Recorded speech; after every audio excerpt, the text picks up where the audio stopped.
Shalom saudaraku yang terkasih di dalam Tuhan. Jumpa lagi dalam perenungan firman Tuhan bersama saya Pastor Yogi Elia. Banyak pertanyaan di anak-anak Tuhan yang mengatakan, Pak, doa saya kok lama sekali dijawab Tuhan. Saya sudah 3 tahun, tapi Tuhan tidak menjawab doa-doa saya. Ada satu lain ya yang mengatakan, Pak, doa saya kok cepat sekali dijawab Tuhan. Saya baru doa kemarin, hari ini jawab. Ya ada seperti itu. Ya. Jadi kalau doa Tuhan belum menjawab, artinya Tuhan ada waktu yang tepat untuk kita. Nah, doa yang bagaimana, Pak? Yang bagus, yang berkenan di hadapan Tuhan. Doa yang benar itu adalah komunikasi kita dengan Tuhan, dengan Bapa kita di sorga. Komunikasi dua arah. Doa bukan satu kalimat atau kata-kata yang indah yang kita naikkan, bukan. Tapi adalah satu hubungan pribadi kita dengan Tuhan. Nah, bagaimana kalau kita doa kontemplasi, Pak? Apa itu doa kontemplasi? Doa kontemplasi adalah, menurut saya itu sangat baik sekali. Ya, tapi itu dilakukan dengan keheningan. Ya, tidak berisik, tidak ada gangguan dari suara-suara yang lain, itu seperti itu. Jadi kita benar-benar kusuk doa di hadapan Tuhan. Nah, doa kontemplasi ini baik sekali. Artinya keinginan kita ingin berjumpa dengan Tuhan. Kerinduan kita ingin mendekatkan diri lagi kepada Tuhan. Tujuannya itu. Jangan kita berdoa tujuan utamanya meminta, apakah minta doa berkat, minta rumah, minta mobil, minta lain sebagainya. Doa yang benar adalah doa kerinduan kita kepada Allah. Ya, itu seperti Daud. Nyatakanlah keinginanku ya Allah, kerinduanku kepadamu. Ya, Daud selalu rindu kepada Tuhan untuk datang kepada kehadiran Tuhan. Ya, dia kepengen ketemu Tuhan. Nah, ketika ada hubungan komunikasi dua arah, maka Tuhan berkarya untuk kita. Jangankan berkat, apapun Tuhan bisa kasih buat kita. Makanya ini ada salah ya kalau kita doa mengingini keinginan kita sendiri, hawa nafsu kita. Itu kadang lama, saudara. Ya, karena kembali waktu Tuhan adalah bukan waktu kita. Ya, Tuhan kasih waktu yang terbaik. Intinya doalah kepada Tuhan, minta kita berjumpa dengan Tuhan.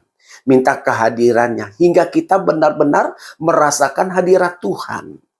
Nah, bagaimana kita tahu kehadiran Tuhan pada saat kita berdoa? Yang pertama, kita mendapat damai sejahtera. Yang kedua, kita seperti nangis terus. Ya, artinya itu Roh Kudus sedang menjamah. Ya, bukan karena hawa nafsu kita ya, atau kedagingan kita nangis ya, atau sesuatu yang kita emosi gitu hingga kita nangis, bukan. Jadi kalau kita nangis, kita merasakan kehadiran Tuhan. Nah, itulah saudara pentingnya doa kita di hadapan Tuhan. Kalau perlu kita doa kontemplasi. Ya, minta kerinduan kita kepada Tuhan, ingin lebih dekat lagi, itu aja. Kedekatan lagi dengan Tuhan seperti itu. Seperti Daud yang tadi saya berkata, ya. Jadi, saudaraku, mintalah kepada Tuhan, Tuhan dekatkan aku terus dengan Engkau. Sendengkanlah telingaku hingga aku mendengar suaramu. Ya, ada yang berkata, Pak, saya doa kontemplasi, ya itu kok sepertinya Tuhan hadir. Ya memang seperti itu.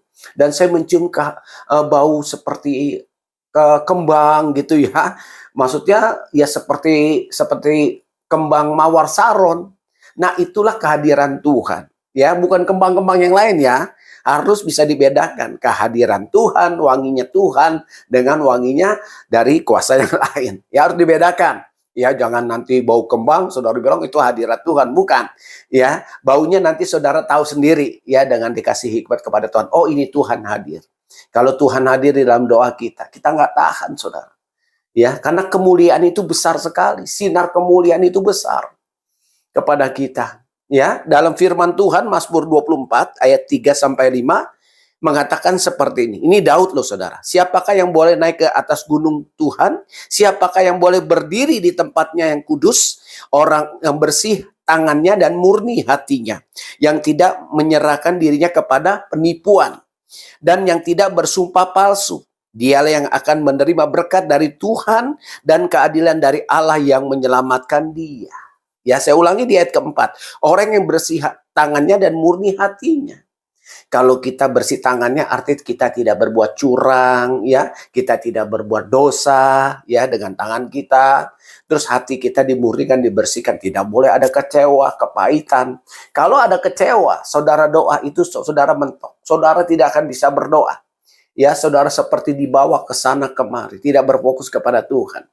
Tapi kalau kita bersih hatinya, tangan kita bersih, ya kerinduan kita kepada Tuhan, maka cepat sekali kita menerima kehadirat Tuhan. Maka saya percaya kalau hadirat Tuhan turun, doa-doa kita pasti cepat didengar. Ya, ada lagu mengatakan sucikan hati ini Tuhan. Ya, bersihkan hati ini hingga hati ini memperoleh kemuliaan-Mu dan aku bisa berdoa. Ya, itu seperti itu. Jadi mintalah kepada Tuhan sesuatu yang terbaik, yang luar biasa dari doa-doa kita. Bukan masalah keinginan kita, tapi kerinduan kita kepada Tuhan. Salam pemulihan dan lawatan. Tuhan Yesus memberkati.